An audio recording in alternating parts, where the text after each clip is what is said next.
करनी थी। हम दोनों लोगों को साथ साथ प्रेस बातचीत में अपनी बात रखनी थी। जहां चुनाव आयोग ने जो नियम बनाए हैं, नियमों का पालन करके और जिन नियमों से हम प्रचार कर सकते हैं उन्हीं नियमों पे काम कर रहे हैं। लेकिन दिल्ली से चलने में इतना विलम्ब हो गया, कई घंटे मुझे हेलीकॉप्टर में बैठना पड़ा। उसके बाद फिलिंग करा करके दोबारा मुझे अनुमति मिली है, तब मैं आपके बीच में आ पाया हूँ। अखिलेश जी, मैं भारतीय जनता पार्टी का धन्यवाद देना चाहता हूँ सरकार का कि इतनी देर से हमें कम से कम मुजफ्फरनगर आने का मौका तो मुझे दिया। मैं सबसे पहले चौधरी चरण सिंह जी का प्रणाम करता हूँ। चौधरी चरण सिंह जी ने यहाँ के किसानों के हक और सम्मान के लिए, उनको सशक्त बनाने के लिए जीवन भर प्रयास किया। उन्होंने समय समय पर गूंगी बहरी सरकारों को कान खोलने का काम किया और उसके बाद चाहे वो टिकैत जी, बाबा टिकैत जी रहे हों, नेताजी रहे हों, चौधरी अरिजीत सिंह जी रहे हों, उन्होंने लगातार किसानों के हक और सम्मान के लिए लड़ाई लड़ी है।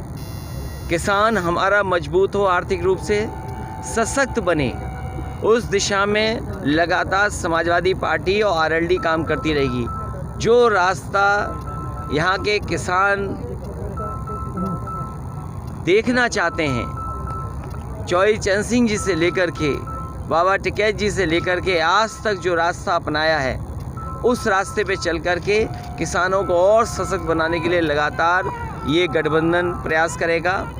और मुझे उम्मीद है कि समय पर खाद मिलना, समय पर कीटनाशक दवाइयाँ हों, बिजली सस्ती हो, पैदावार की सही कीमत मिले, किसानों को इंतज़ार न करना पड़े अपने गन्ने के भुगतान के, उसके लिए समाजवादी पार्टी ने तय किया है कि farmers corpus fund, farmers revolving fund बना करके कभी भी किसान को 15 दिन से ज़्यादा इंतज़ार करने नहीं दिया जाएगा। उनका भुगतान समय पर किया जाएगा। बिजली को लेकर के 300 यूनिट माफ़ करने का बात कहा है। एमएसपी कैसे किसानों के मिले फसलों को, उसके लिए खरीद से लेकर के प्रोक्योरमेंट का इंतज़ाम करेंगे। और मुझे उम्मीद है कि यहाँ के किसान, मुजफ्फरनगर और आसपास के किसान, यहाँ के वोटर समाजवादी पार्टी और आरएलडी के गठबंधन को ऐतिहासिक जीत दिलाएंगे। अखिलेश जी, अमित शाह उनसे बात कर रहे हैं, क्या कहेंगे? क्या नाराजगी दूर होगी? भारतीय जनता पार्टी ने 700 किसानों को शहीद किया है। जो बिल लाए गए बिना किसानों के राय मशवरे के बिल लाए गए। आखिरकार भारतीय जनता पार्टी को ये बताना चाहिए क्या किसानों के हित में वो बिल थे, और जब उन्होंने वापस लिया तो किसानों को आतंकवादी से लेकर के कितने शब्दों से अपमानित करने का काम किया।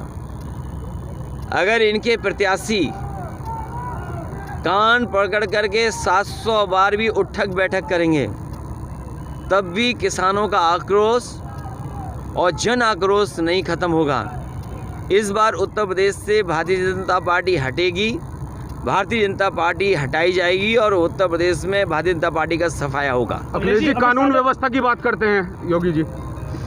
कानून व्यवस्था कितना खराब है, अभी भी जीभ में लगे हुए खून के धब्बे सूखे नहीं होंगे। और जिस तरीके से महिमा मंडित कर रहे हैं जिन पर आरोप थे, और जो आंकड़े बताते हैं, जो आंकड़े हैं देश के एनसीआरबी के आंकड़े जो बताते हैं, सबसे खराब कानून व्यवस्था अगर कहीं है तो उत्तर प्रदेश की है। अखिलेश जी, अमित शाह ने कहा है जयंत चौधरी गलत घर में चले गए हो। मैं समझता हूँ आरएलडी और जयंत चौधरी जी हमारे साथ और समाजवादी पार्टी के साथ हैं, वो सही जगह हैं। हम दोनों मिल कर के आगे की लड़ाई कैसे लड़ें, आगे भारतीय जनता पार्टी का मुकाबला कैसे किया, उस दिशा में काम करेंगे। कितनी सीट आ रही है इस बार?